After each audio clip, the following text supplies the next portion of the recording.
Latecomers, please do come in.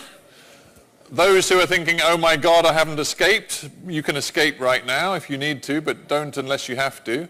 I think we're ready for round two of this overview of the most important emerging and powerful economies and the market potential they offer. Contrary to any impression I may have given that we're going to do India next, we're not. We're doing China now, and then India.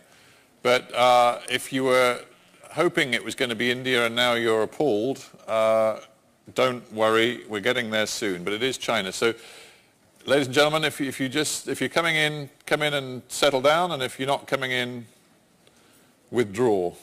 Okay, let's get going. Same format, ladies and gentlemen, as we had before. We're going to have two distinguished panelists, and we're going to have an overview, a sort of intelligence report, a market report at the beginning. And I'm glad to say that our market reporter is actually going to join us on the panel. So let me first of all introduce our two panelists, then I'll introduce our first speaker. But our two panelists who are going to sit here, listen to the report, and then give us their considered thoughts on China and the Chinese market are Carey Fletcher from China Holidays and Dorosthy Teng from Kuoni GTA. So if both of you would join me now, I'd be very grateful. Give them a warm hand, ladies and gentlemen. Welcome to you both. And for our sort of intelligence report on the Chinese market, please again give a warm welcome right now to Dominicus, who works with the Amsterdam Board of Tourism and has an awful lot of expertise on China. So Hans, take the podium. Thank you very much. Thank you very much. What an honor to call me an expert. Thank you. Anyhow, ladies and gentlemen, I want to give you very brief some figures and some ideas about what China is about. I'm sure most of you will know by now. I work with the Amsterdam Tourism and Convention Board. That should show now. Yes, there it is, and we're talking about China. Is it the awakening tiger? Normally it is, actually. And China now, just to give you some figures, the population, 1.3 billion inhabitants. That doesn't say much, it's just a number, but it's the world's largest. It's the world's second largest GDP, and the economic growth, you all will know, is about 7.4% in 2012, and everybody expected not to be over 8%. Dream figures, I would say. The average income per capita is $5,000, but it's not equally divided. That's clear. That's in a lot of new emerging markets, it's not equally divided. That doesn't mean that much as long as there is enough share in tourism. The world's ranking, by the way, is in the mid of the 184 countries, which means that this still is China as well. But this is also the tourism product of China, where this is the art of living in, for instance, Shanghai. Just to give you some impressions, most of the world's largest car brands are sold the best in China. They are the number one in the car market. Over 10.5 million cars is sold every year there, and they have passed the United States with that. And 600 out of 1,000 people, every 6 people out of 10 have a smartphone. If you look on what they can spend, and then we look to, say, 5 to 6 million, which is not that much compared to the inhabitants, middle-class Chinese working for Fortune 500 companies, 65%, you see the amount of money they gain on an annual basis. Yes, they can afford to travel, and they do, and that shows the next picture. Here you see the spending on the international tourism, and what international tourism means I will explain you in a couple of seconds. But what you see here, if you looked on the right column, the spend per trip in US dollars went up in 4 years' time by 30%. These are all international trips. Trips to Europe are definitely more expensive, that's true. But look on the growth figures. until now, most of the money and most of the millionaires and billionaires are living in the west and the southern east and the southern east part of China. But the government now, avoiding that people will all move to that part of China, avoiding overcrowding, is now heavily investing in putting back factories in the rest of the country. And sorry, what's that map telling us? What are the red bits? These are the, actually these are the different provinces in China. Yeah, but why are those bits in red? What's it showing? Actually, it was just here for the impression on the different parts of China, but there are autonomous regions, there are provinces with different type of governments, actually, and that's what it's showing. I'm not going more in depth to it because it's too detailed at the moment.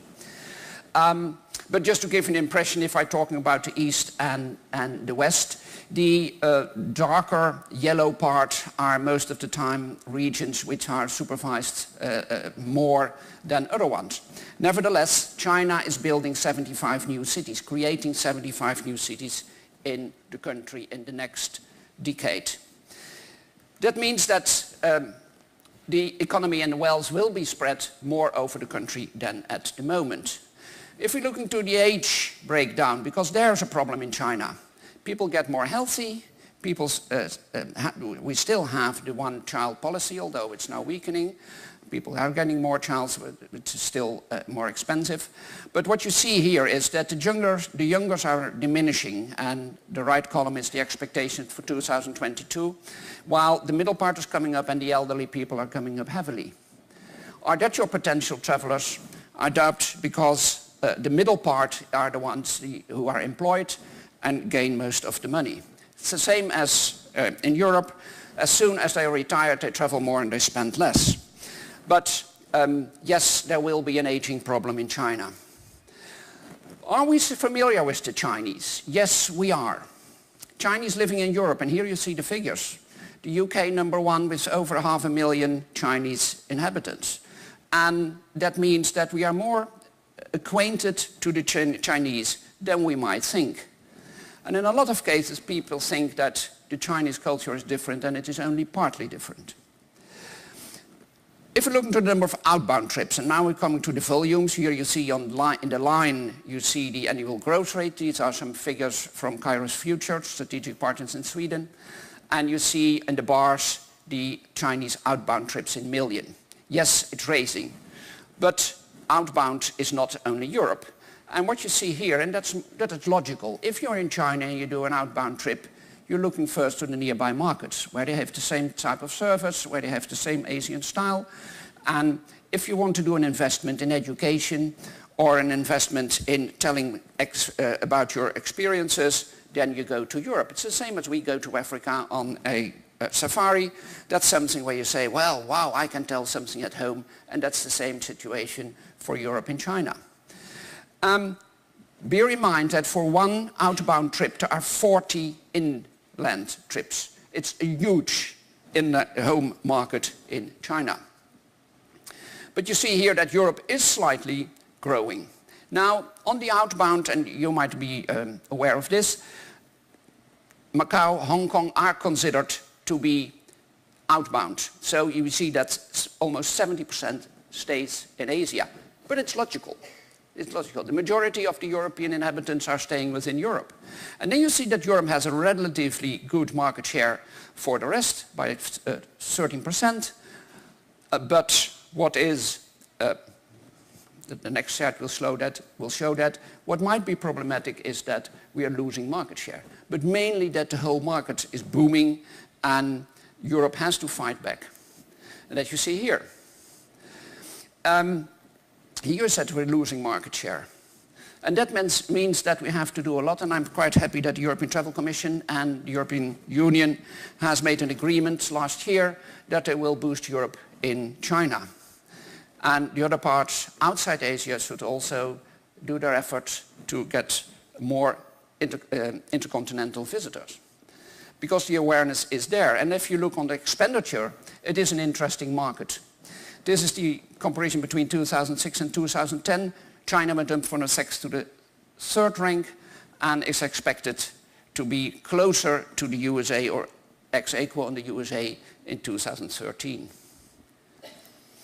Who is leading in arrivals? Just to give you an impression, bear in mind that in Russia we're talking about 800,000 arrivals. Bear in mind that in Russia, considered to be part of Europe, but Siberia is a neighboring country to China.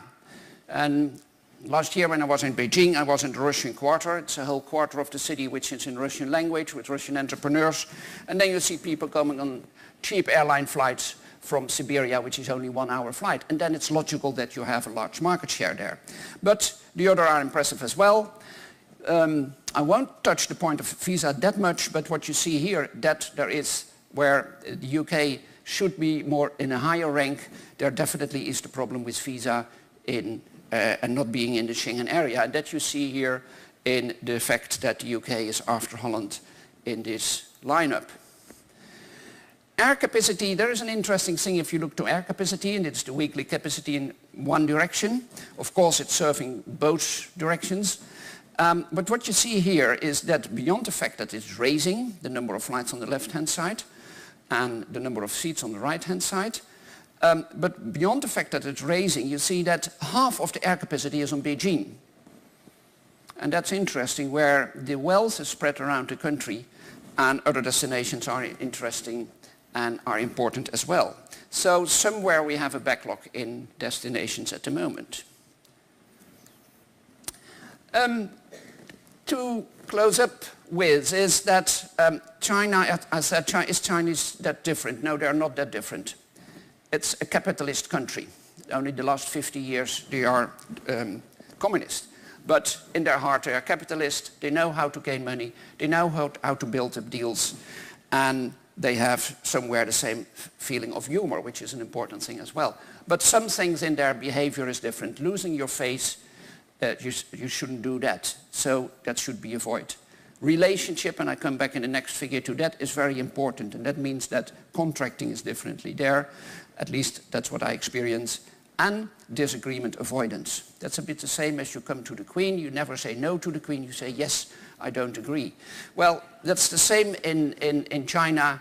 I was sitting to the Minister of Shandong, and I said, well, maybe we can help with that and that and that. And I got beautiful answers which all meant no, but she never said no. And after 3 times you must stop, and then you realize she doesn't want it. Nevertheless, if you're looking to the Guangxi, you have heard about it. Your family is important, your immediate family, your extended family, as there is a one-child policy. In a lot of cases they call their nephews and cousins, they call sisters and brothers.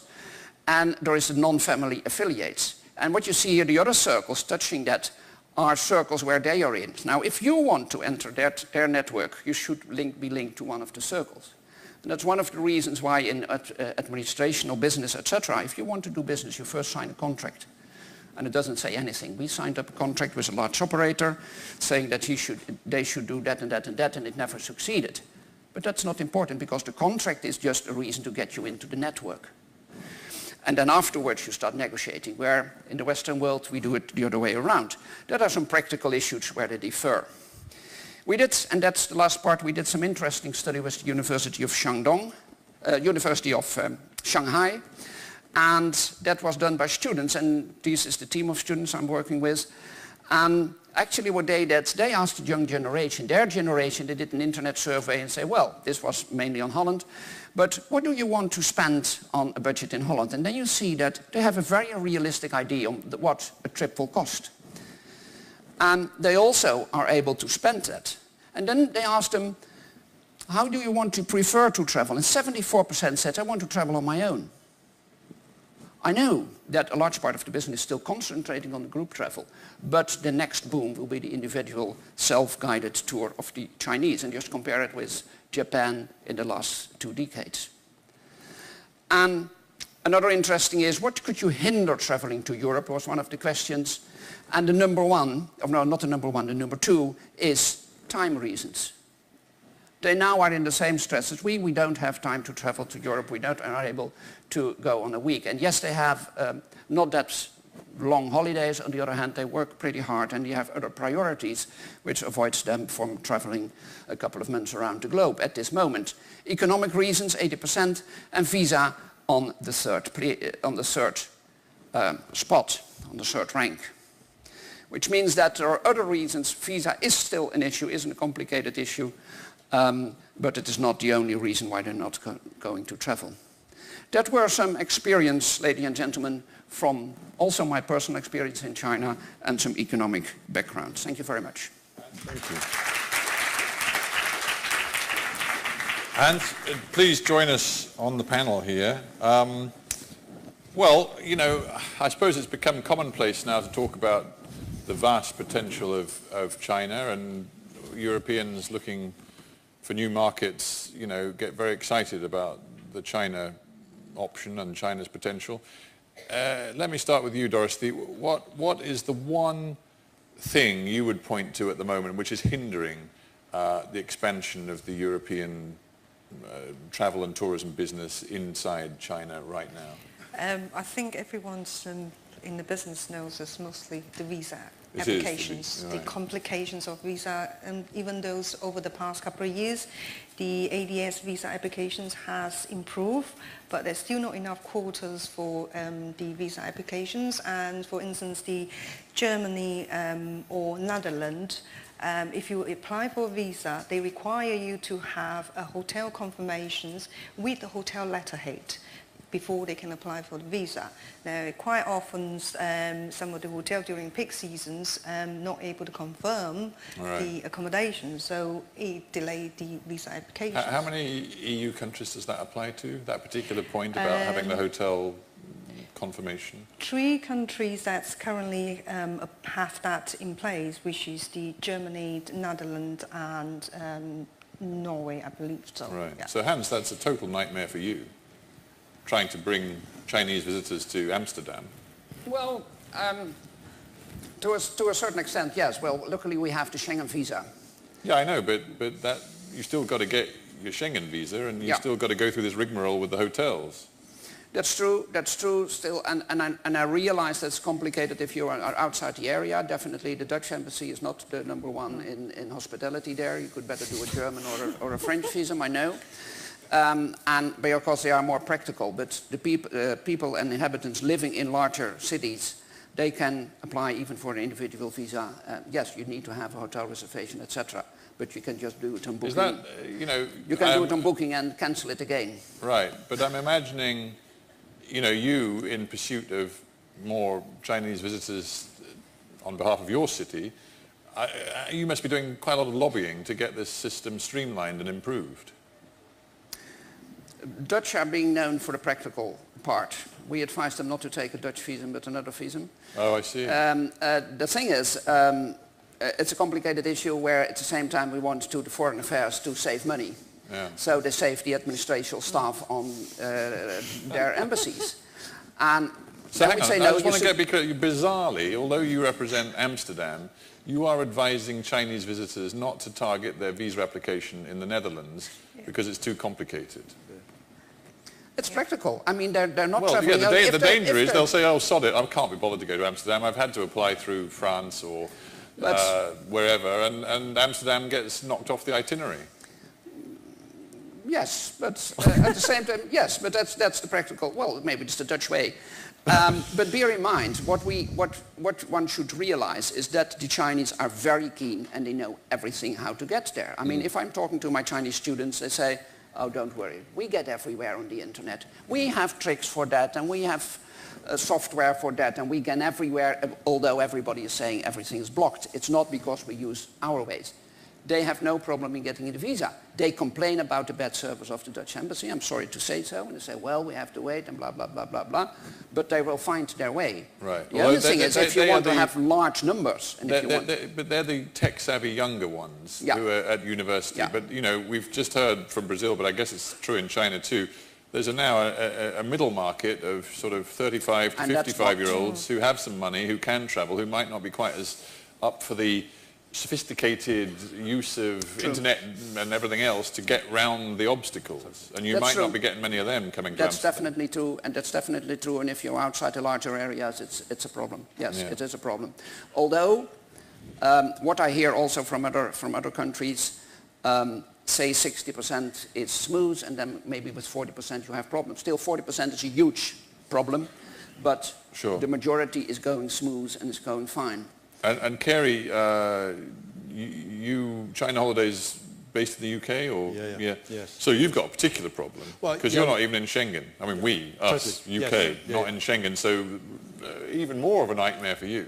Yes, but you see, my company is, well, I started it 15 years ago, and it's really niche. It is only China Holidays, so we go into China and out of China into the UK. And our business is expanding. We bring 45 groups a month into the United Kingdom. But they are all... How many in a group? 18 average. 18? 18. But they are all business travellers. Okay. We are not involved, my company is not involved in the ADS market. Right. So we are at the top end. We are with the senior politicians or senior business people. And that's fine. So our business is great. I've got 30 staff in my office in Beijing, and I've got 2 staff that do the visa application. So they still have to do the visa application, obviously, as the ADS. But they're more sophisticated, they're able to do it. So what we also do is to help to promote UK as an inward destination, supporting Visit Britain with my 30 staff there, with web designers. So I'm very aware of the problems for the ADS market and the student market and the VFR market, because we're helping to promote that through my PR company in You China. used one acronym too far for me. That was VFR. Oh, sorry, Visit Friends and Relatives. Yeah. Okay. All right, so I don't want to spend the whole session on visas. Clearly visas is still a problem with regard to China and Chinese visitors wanting to come to Europe. But what else? I mean, let's go through a few things. I'm afraid to say peddle a few cliches and stereotypes. It's sort of my job in a way, and then you bash me over the head and tell me they're all wrong. But my somewhat cliched view of the Chinese visitor is that they're a bit cautious, a bit conservative, and they don't want to get out of their comfort zone too much, whether it be with language, food, experiences that are just a bit too weird for them. Am I right or am I wrong? You will say that. Majority of the tourists, Chinese coming over to Europe, predominantly still a very high percentage of the ADS groups. Obviously, with my company, we are one of the largest inbound tour operator, hence we handle quite a massive of ADS groups. Just in case there's anybody in the room who doesn't know what ADS stands for. Approved Destinations status. Which they've given you some of the travel agents that you can apply for. So it means they're basically on packages, organised packages. Exactly. Yeah. The travel agent in China are approved by the embassy to apply for the visa to come out. And hence the group size starts from 15 to 40 sizes. And we also do quite a large proportion of the MICE business as well, which is incentive travel, and that is another growing market for China's as well. For instance, last year we did 2,500 to Scandinavia, and this year we have another exactly the same amount to Italy's as well. But ADS is a very large proportion and it's growing every year on year. And if they have the visa problem, as we say early on, it's going to hinge the growth in Europe, in business to us. And they, because it's a new market, they're not comfortable of going out to trying to find their own restaurants and things, hence they're still traveling in the group. And it's all organised for them? Organised for them. They have hotels included, coaches provided all the way for 10 to 12 days tours, visiting all the major tourist attractions, cities, and they must have Chinese meal because that's their diet. And they're not interested in our wonderful British cuisine, for example? Unfortunately, Scotch eggs? Not. Toad in the hole? They probably will put up with one meal of fish and chips. Fish and chips, well, yeah. Just to experience that. But this is a bit odd. You mean basically all of these Chinese groups, whether it's Paris, Rome or London, they're coming for a 10-day experience, and they're not really meeting anybody from the host nation at all. You are right, because they still want to eat Chinese food. So that's the kind of holiday they want. Yep. Right. Well, Hans. that's the type of holiday they want at the moment. Yeah. See what's happened with other generating countries in the past. You see the same pattern. What are we doing if we go to Africa? We directly buy everything on every street corner, etc. No, we go safe to the hotel, want to have European food. And how many people in China, Europeans, you see there, having 3 warm meals a day, starting with rice and strange things in the morning? Nobody. We want to have our ham and eggs.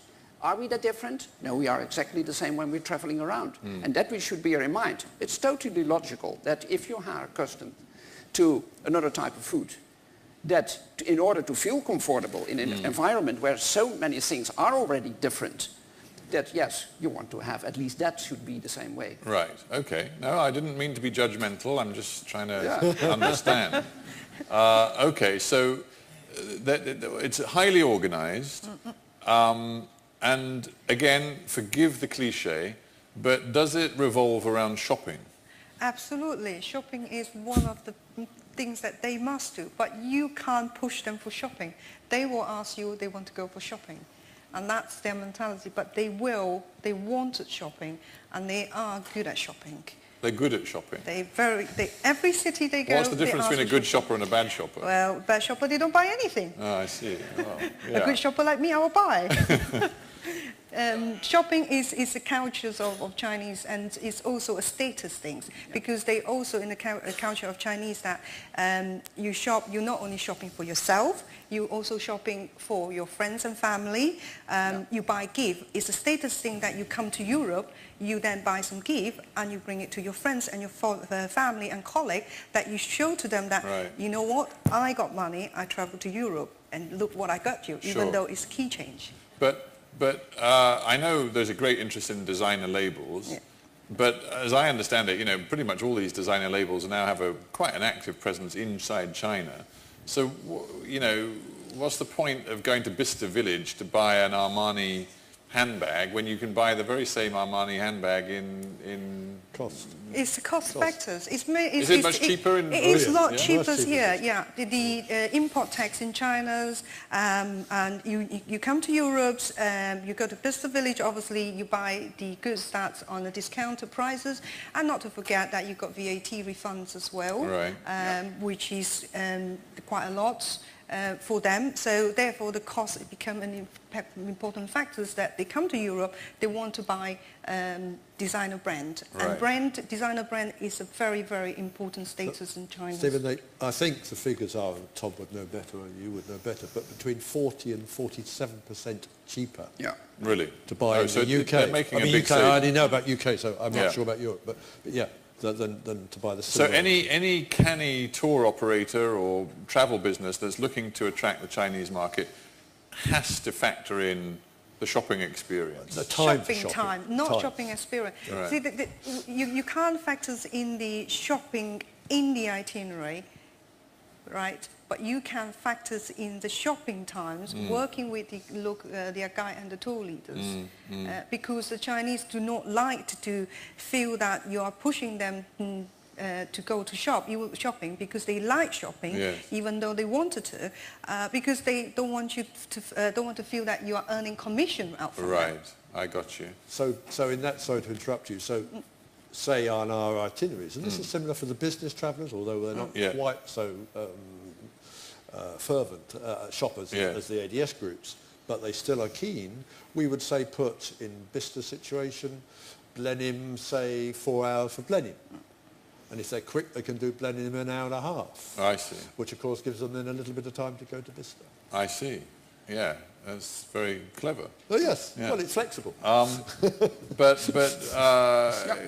one thing I'm interested in is, you know, you'd think shopping, well, London would be attractive and Paris, but actually, you know, and we may get back to visas now, but the UK is surprisingly far down the league table of European destinations, and so in Scandinavia does pretty well. I mean, why you know, Scandinavia, frankly, is super expensive. It's not known for its outstandingly brilliant shopping. I mean, no offence to any Scandinavians, but, you know, it's expensive, and you don't have huge designer labels out of Stockholm or whatever.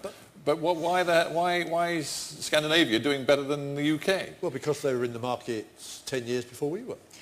It's on top of that also, they also in the non-EU Schengen visas. So it's all about Schengen? Yeah, and they also have good flight connections out from China. Finnair.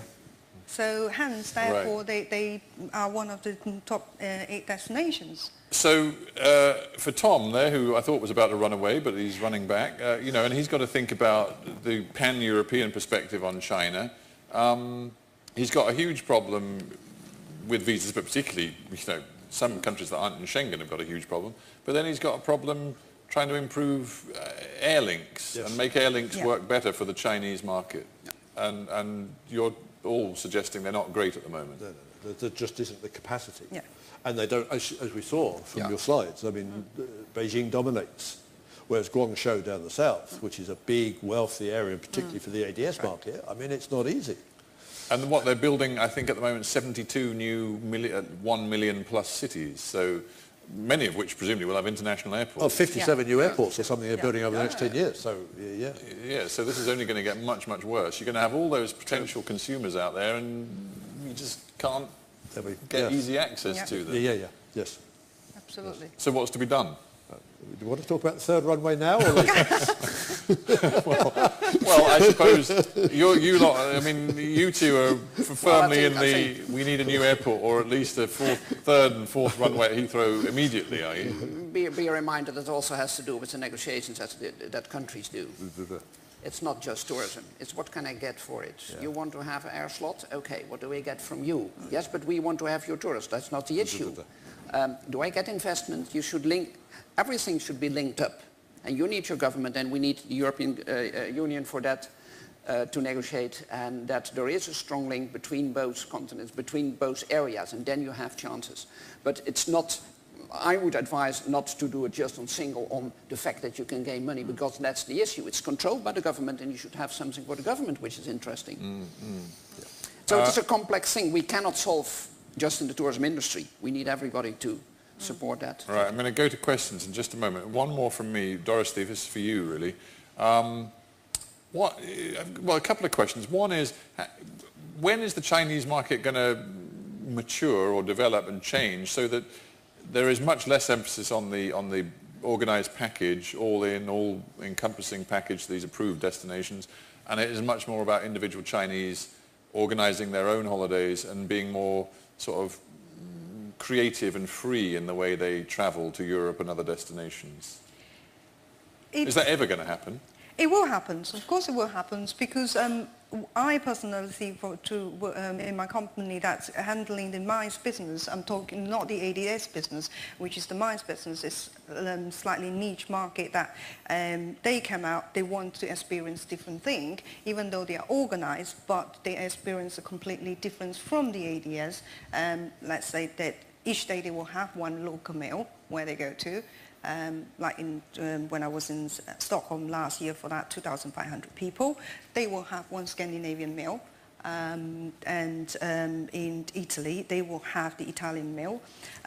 They wanted to experience, because those who come on the ADS, once they travel, they will come back again, but they will be very selective where they wanted to go, in which destinations, and they will focus on that, and they will want to experience something completely different, not on just a rush tour, ADS tours. ADS tours is like 10 days, 10 city, 10 city. So you bang, bang, bang, pack everything into one day. You see probably 20 sites that take a picture, snap, snap, and go. Take a picture, snap, snap, and go.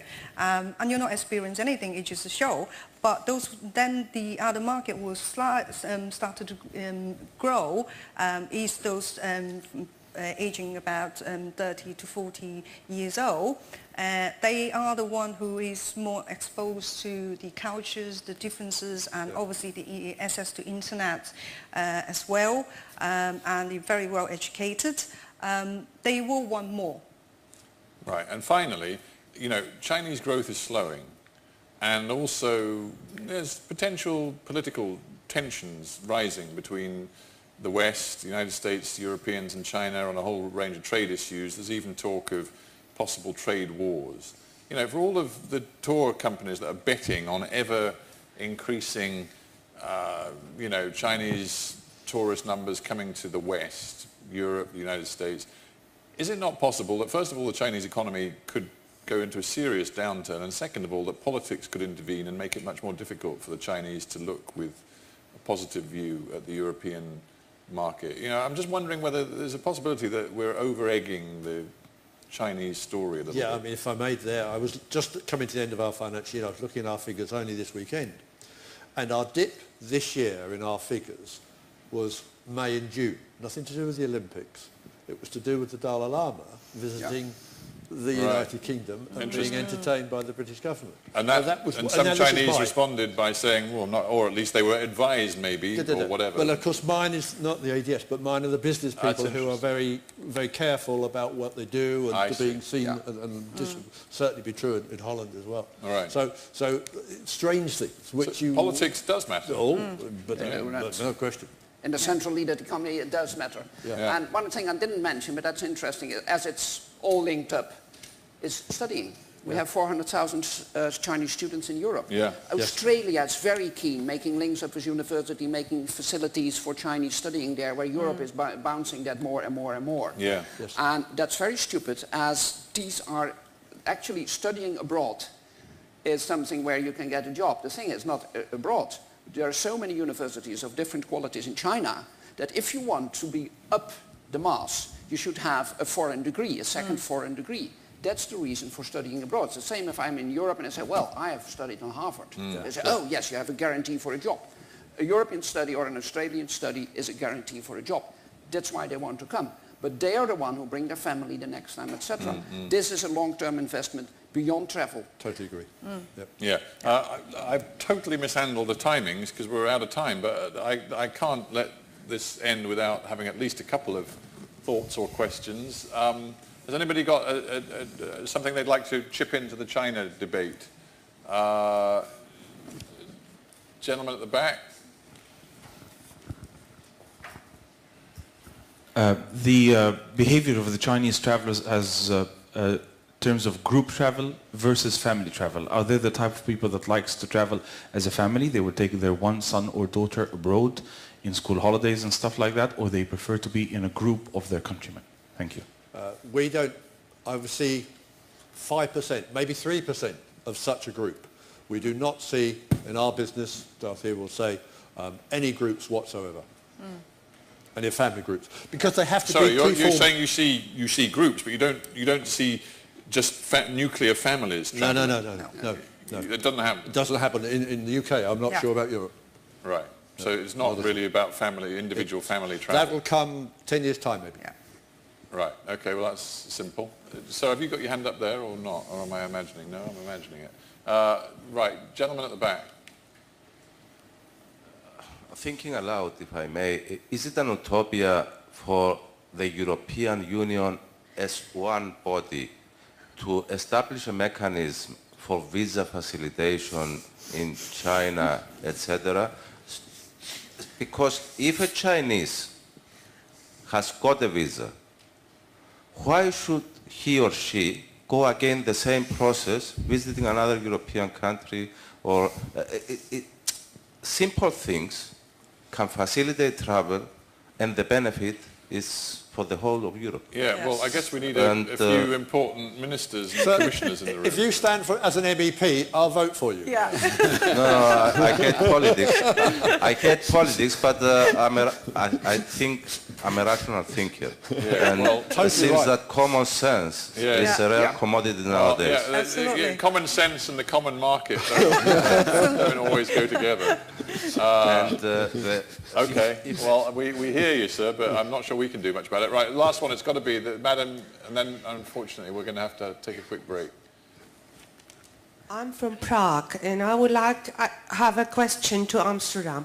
What's the benefit of Chinese traveling for the destination?